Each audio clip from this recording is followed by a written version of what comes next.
Hola, bonjour, shalom, and welcome to the Knowles Podcast. Leadership Week is here, and we are coordinating with grads around the world to promote Knowles and organize fun events. Head over to knowles.edu/leadership week for info. Well, in honor of Leadership Week, we have gathered two Knowles All-Stars, John Canningater and Liz Toohey, to discuss the leadership curriculum here at Knowles. Let's watch.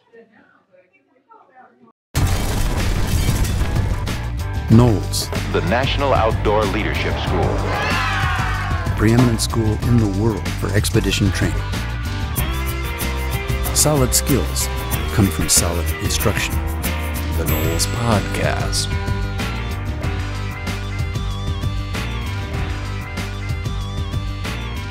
Thanks for joining the Knowles Podcast. I'm Liz Toohey. And my name's John Canningater. I've been working at Knowles for 15 years as a field instructor, administrator, and currently as a risk management consultant for other outdoor programs. And I started at Knowles about 25 years ago, working as an instructor and eventually an administrator, and right now, presently, the director for leadership. And today we're going to talk about leadership. That's right, Liz. Today, leadership is the topic. We'd love to give you an overview of how Knowles looks at leadership and the way we structure it. But before we started talking about it, we asked you what you think about it. And so we posted a question on our Facebook page about what words or concepts come to mind when you think about leadership. And we got a whole bunch of responses. Yeah. So why don't we just go through just a few of those. So Luis R. wrote, influence and interpersonal interaction. Eric E. Wrote, leaders have followers that want to follow versus have to follow.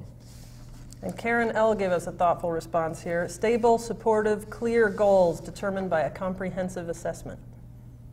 All right, and Diane E., she writes, integrity, no matter what the circumstances. Great. I like this one. Chanel S. simply says courage. I like that. And in more words, Moki K writes, and I love this, a good leader should be prepared to do the following. And look, it's all in bolds and exclamation points. Educate, inspire, and motivate. That's great. So that is kind of tacks on here. Andrew R. wrote, excellent leadership requires the right attitude. All right. Well, obviously, folks out, we all have concepts of what leadership might be, and it's a big topic for sure. In fact, lots of, you go to the library and look at leadership, and there's rows and rows on it. So everyone's got thoughts about leadership. We found it important in our history at Knowles to really define how we think about it. Paul Petzoldt started the school back in 1965 with a clear vision of wanting our students to be not only outdoor skills leaders, but leaders with their peers in outside of Knowles and beyond. And then about the mid-90s, we got together as a community, recognizing that we do in fact teach leadership at Knowles, but we talk about it in different ways. And what would it look like if we all got together and thought, here's how we define leadership? And that's basically what we're going to talk about today. So to do that, we have to first understand that we're going to pull this concept of leadership apart into three different parts, how Knowles looks at these things. Great. Before you do that, can I throw one other piece out? I was really fascinated, so I never had the opportunity to meet or work with Paul Petzoldt, but in the late 90s, I was briefing staff who were going into the field about this new leadership language, And I had the opportunity to work with staff who'd been around since Paul's day, and the message I kept getting was, this is great. This is just further articulating what Paul was really trying to say. So that gave me a confirmation that we're not just coming up with something new, but we're really going into these kind of inherent truths of what we think leadership is. Yeah, I'm glad you said that because history is such an important part of the Knowles culture and the tradition of how we teach, which has maintained itself. Great.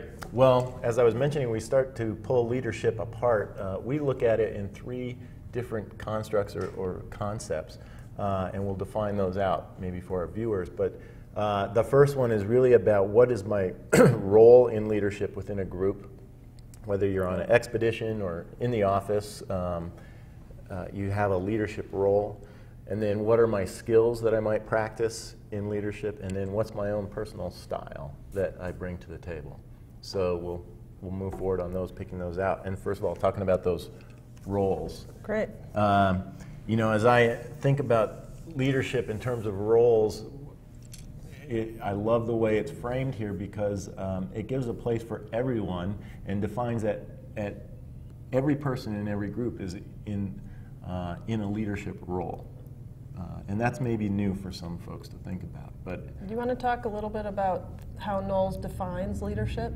Yeah, great. If we were to define it in one sentence, say one sentence, we would look at it as leadership is appropriate and timely actions that guide or direct a group to set and achieve goals. So I like that. It's really about, you know, taking a position within the group of influence to help a group achieve its goals. Pretty simply said.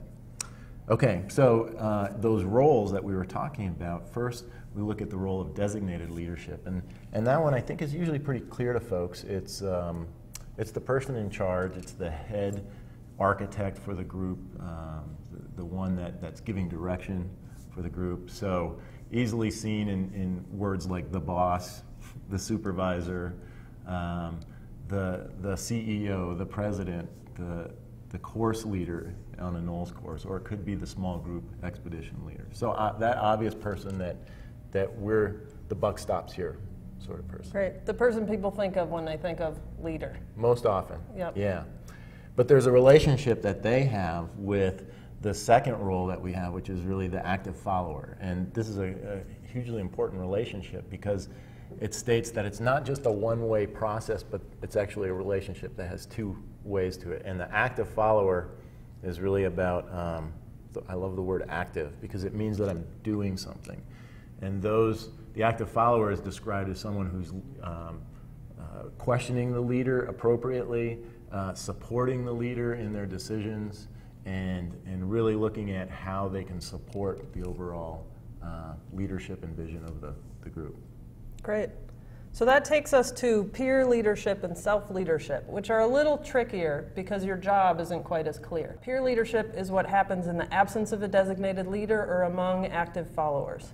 Peer leadership is influencing a group without the structure of that designated leader role. And it can be one of the most influential ways to drive a group towards a goal, but it can also be a challenging one to implement. If you have too many peer leaders who are unyielding in their opinions, you can end up with the concept of too many cooks spoil the broth. But if you don't have anybody speaking out, you can have a group walking into a hazard that in retrospect everybody knew about. So that takes us to the fourth role, which is self-leadership. And self-leadership is really related to character and action. So anytime you're operating from a place where you're accessing your gut feel or where you're choosing an action because you're thinking this is the right thing to do, you're operating from self-leadership. So examples of that might be that you actually put aside a personal accomplishment because you recognize you need to help the group. Or maybe you'll decide that you're going to admit that you made a mistake to a group even though you look bad, but you know that it's going to help the group grow.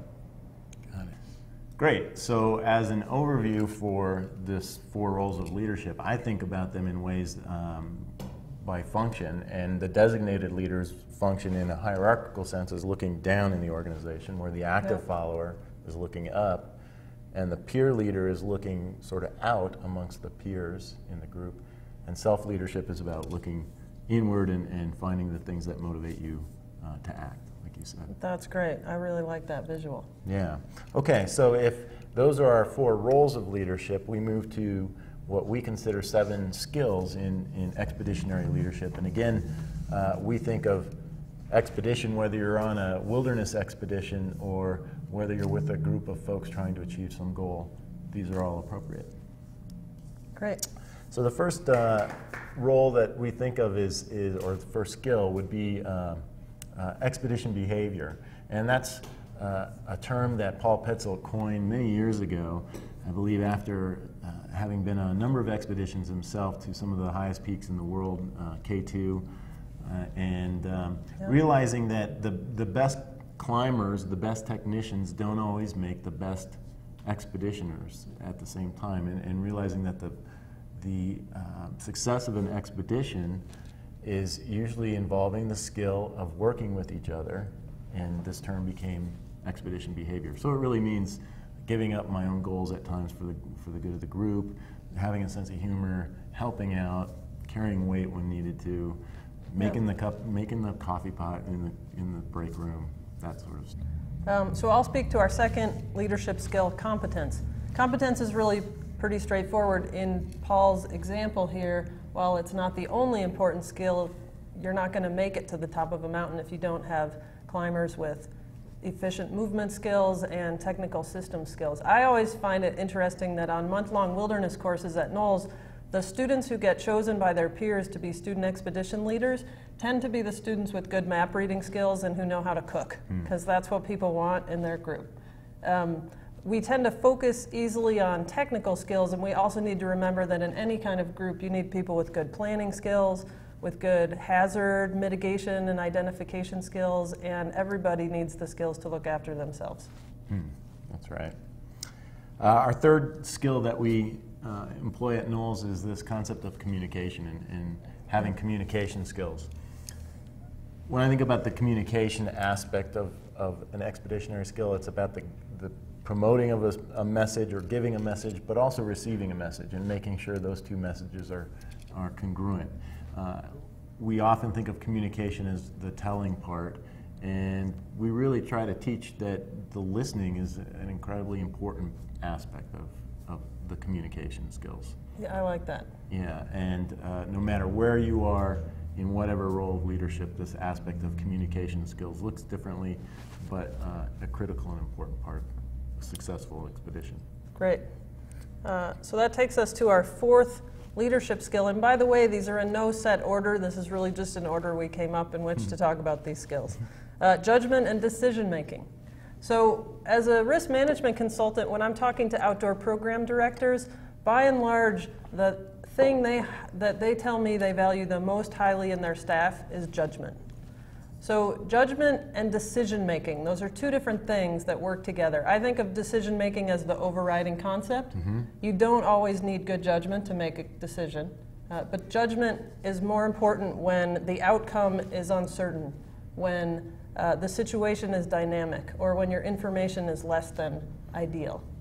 And to have good judgment, you need to be able to weigh consequences. Is this a situation that could kill me, or is this a situation that will likely sprain my ankle?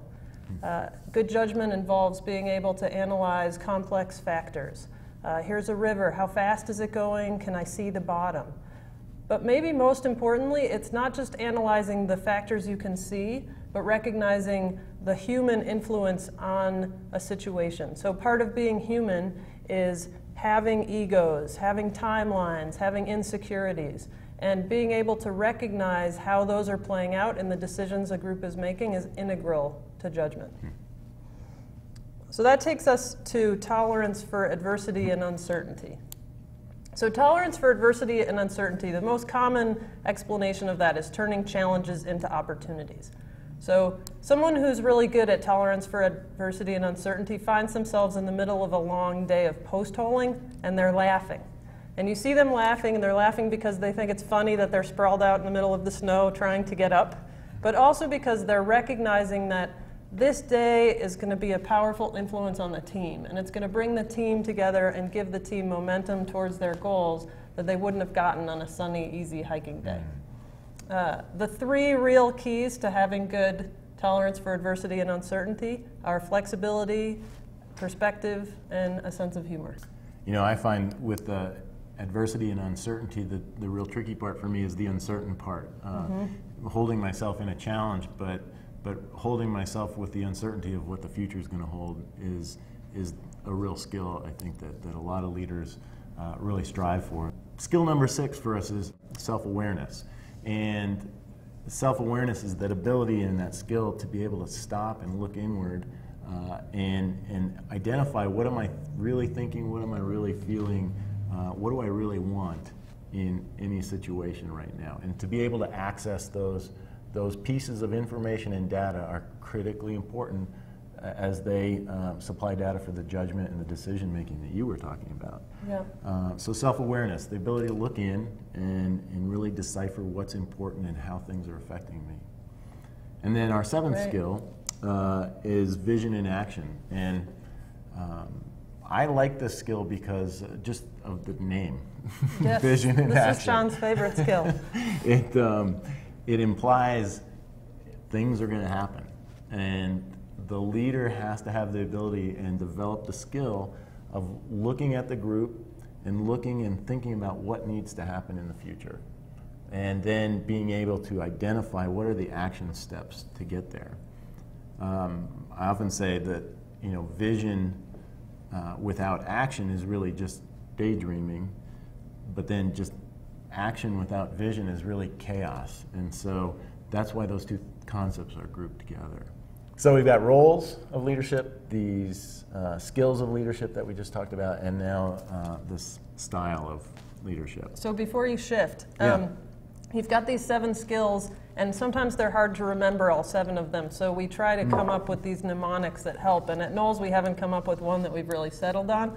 But on our Facebook response, I got one that I kind of like and that might help you. So Lark T wrote, "What do I think of when I think of leadership? Every camper can take just 7 vitamins." Those correspond with expedition behavior, competence, communication skills, judgment and decision-making, tolerance, self-awareness, and vision in action. So one more time, that's every camper can take just 7 vitamins. That could be very helpful for me. Good. Great, so that brings us to style of leadership. And really what that refers to is this concept that each of us may lead within the group, but we're going to do it in our own way, something that's different, and that everyone has a different style. For instance, if Liz is the designated leader of a group and she's practicing the skill of communication or vision in action, and likewise I am the leader of a group, the designated leader, and practicing the same skills, the way we're going to do it is going to show up a little differently. Yeah. And so whether neither is necessarily better. Yeah, correct. They can both in be fact, effective. whether you're introverted or extroverted, whether you're really a gregarious person or a quieter person, or depending on how your personality shows up, you're going to be showing a different style. Yeah, I like to think that style, if you're developing your own style, your style is made up of your personality, it's made up of your passions, it's made up of your strengths, and it's made up of the experiences that you've had. So that gives you really a pretty large lens to look through. So I don't just have one style that I use over and over again, but I'll use situational leadership and self-awareness to decide which of my strengths or experiences I'm going to lean on today when I'm leading in a certain situation. Oh, I'm glad you said that. And you mentioned the word situational. When I think about how does this all come together, the roles, the skills, the style, like how does this all work together? It's somewhat simple if you think of like a simple Venn diagram with the concept of you've got roles, you've got skills that you're implying in the other bubble, and the style in the third. Where that intersection is really situational leadership. And it's that concept that I adjust my style, I adjust my skills, and I know where my role is in any group. And when I'm thinking about it that way, it helps give me a choice of what I might do next. Because I often think like leadership is not what you do, but it's really what you do next. This is a great opportunity because you as a viewer might be wondering, so how can I use these roles and skills and style concepts to become a better leader? So one thing you could do is sign up for a Knowles course, but that's not soon enough. Really, what I'm wondering is how you can use this tomorrow. And here's a few ideas. So Knowles is based on this concept of experiential education. And experiential education is 3 different things put together. It's theory, it's experience, and it's reflection. So what we've been talking about today is leadership theory. And what you need to do to implement it is to focus on your experience. And your experience can be anything you do today. It can be going to a college class. It can be working with a group of people on a project. It can be going on a personal expedition. It could be being on a sports team. So my recommendation is that today you go do whatever you're doing today and you think about roles. Throughout your whole day, think, what leadership role am I in as I walk through my day? And then in the evening, put some reflection time to that and say, you know, was I right? Was there something I could have done more effectively if I looked at myself through the lens of being in a different role? And then tomorrow, think about skills. Think about what skills am I implementing today? Is communication the best skill in this situation? And then in the evening, think back on it and think, could I have done that differently? I think judgment and decision making is a great one to be thinking about. When you make important decisions, think, what's the decision making technique I'm using here? And then whenever the outcome is available, look at the outcome and say, could I have made a better decision? That's the reflection piece. Great. Well, other places you might go check if you are interested in looking at more on this would be to look us up on the web at knowles.edu. Until we see each other again, thanks a lot for joining us in this podcast, and thanks for taking time to talk leadership. Thanks, John. Have fun with it. Thanks to John and Liz for that overview of leadership here at Knowles. If you are on Facebook or YouTube, you can comment right here below, no excuses, or you can hit us up at twitter.com/KnowlesEDU. Also, please comment and rate our podcast on iTunes. Thank you for watching. This is William signing off from in front of Knowles headquarters here in Lander, Wyoming. I was looking for this.